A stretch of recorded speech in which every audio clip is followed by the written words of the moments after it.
తిరుపతి పట్టణంలో జరుగుతున్న తాతయ్యకుంట గంగమ్మ తల్లి జాతర సందర్భంగా ఈ రోజు శాప్ చైర్మన్ మరియు తెలుగుదేశం పార్టీ రాష్ట్ర కార్యనిర్వాహక కార్యదర్శి అనిమిని రవినాయుడు దంపతులకు దేవస్థానం చైర్మన్ మహేష్ యాదవ్ పేద పండితులు ఘనస్వాగతం పలికారు. అనంతరం రవినాయుడు దంపతులు అమ్మవారికి సారీ సమర్పించారు. ఈ సందర్భంగా శాప్ చైర్మన్ రవినాయుడు మాట్లాడుతూ గంగమ్మ తల్లి ఆశీస్సులు ఎల్లప్పుడూ తిరుపతి ప్రజలపై ఉండాలని, వారికి అష్టైశ్వర్యాలు, సంపూర్ణ ఆరోగ్యం కలగాలని ఆకాంక్షించారు. అలాగే దేవస్థానం చైర్మన్ మహేష్ యాదవ్ ఆధ్వర్యంలో ఎటువంటి ఇబ్బందులు లేకుండా జాతరను అంగరంగ వైభవంగా నిర్వహిస్తున్నారని తెలిపారు. తిరుపతిలో గంగమ్మ జాతర చాలా వైభవంగా నిర్వహించడం జరుగుతోంది.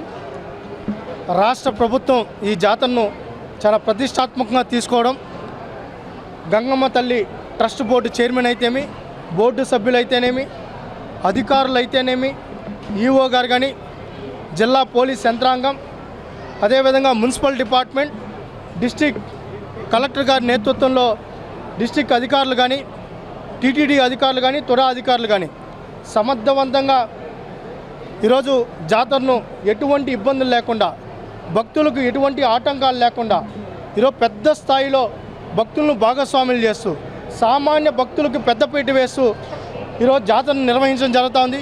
ఈరోజు గతానికి భిన్నంగా టీటీడీ కూడా పెద్ద స్థాయిలో గంగమ్మ తల్లి జాతరను ఏర్పాట్లు చేయడంతో పాటు టీటీడీ చైర్మన్ బిఆర్ నాయుడు గారు కూడా పూర్తి స్థాయిలో గంగమ్మ జాతర ఏర్పాట్లను కూడా పర్యవేక్షించడం, అధికార యంత్రాంగం మొత్తం ఈరోజు ఈ ఏర్పాట్లను పర్యవేక్షిస్తోంది.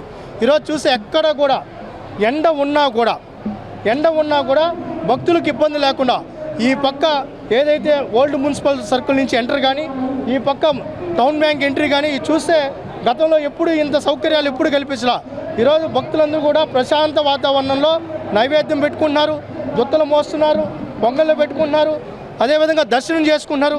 ఇంత సమర్థవంతంగా చేస్తున్న యంత్రాంగానికి మొదటగా అభినందనలు కూడా తెలియజేసుకున్నాం. ఈరోజు తిరుపతిలో ప్రతి ఇంట్లో, ఇటు చంద్రగిరి నియోజకవర్గంలో కానీ, ఇటు నగిరి నియోజకవర్గంలో కానీ, కాళహస్తి నియోజకవర్గంలో కానీ ఈరోజు జిల్లా మొత్తం జాతరమయమైంది. ప్రతి ఇంట్లో జాతర నిర్వహించుకుంటున్నారు. గంగమ్మ తల్లి దీవెనలు కోరుకుంటున్నారు. తిరుపతి ఒకప్పుడు కుగ్రామంగా ఉన్న తిరుపతి ఈరోజు ఒక మహానగరం అయిందంటే ఆ తల్లి ఆశీస్సులే.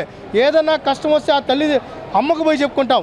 ఈ తిరుపతికి అమ్మ గంగమ్మ తల్లి, ఆ తల్లికి మొక్కు తీర్చుకొని దుత్తం వస్తే ఎటువంటి సమస్యలు, ఎటువంటి ఇబ్బందులు ఉండవని చెప్పి ఆనవాయితీగా వస్తున్న సంప్రదాయం.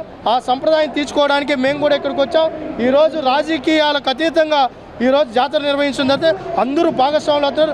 మీడియాను కూడా మేము విజ్ఞప్తి చేసేది ఏంటంటే పెద్ద స్థాయిలో ఈ జాతరను కూడా మీ ద్వారా ప్రజలకు చేరవేయాలని కూడా విజ్ఞప్తి చేస్తూ ప్రతి ఒక్కరికి గంగ జాతర సందర్భంగా శుభాకాంక్షలు కూడా తెలియజేసుకుంటున్నాం. సామాన్య భక్తులకు కానీ ఇక్కడ తల్లిని దర్శనం చేసుకుంటున్న ప్రతి ఒక్కరికి వాటర్ బాటిల్స్తో పాటు మజ్జిగ పంపిణీ కూడా చేస్తున్నారు. అదేవిధంగా స్వచ్ఛందంగా కొంతమంది వచ్చి అంబిళ్ళు కూడా పోస్తున్నారు. ఈరోజు హోటల్స్ యాజమాన్యం కానీ, అదేవిధంగా ఎవరు దాతలు కూడా ముందుకొచ్చి ఈరోజు జాతరలో భాగస్వామున్న ప్రతి ఒక్కరికి కూడా కృతజ్ఞతలు కూడా తెలియజేసుకుంటూ ముందుగా యంత్రాంగానికి మరొక్కసారి బోర్డు చైర్మన్ గారికి, బోర్డు సభ్యులకు, ఈఓకి, అదేవిధంగా ఏదైతే డిఎస్పీ గారికి, సిఐ గారికి ప్రత్యేకంగా అభినందనలు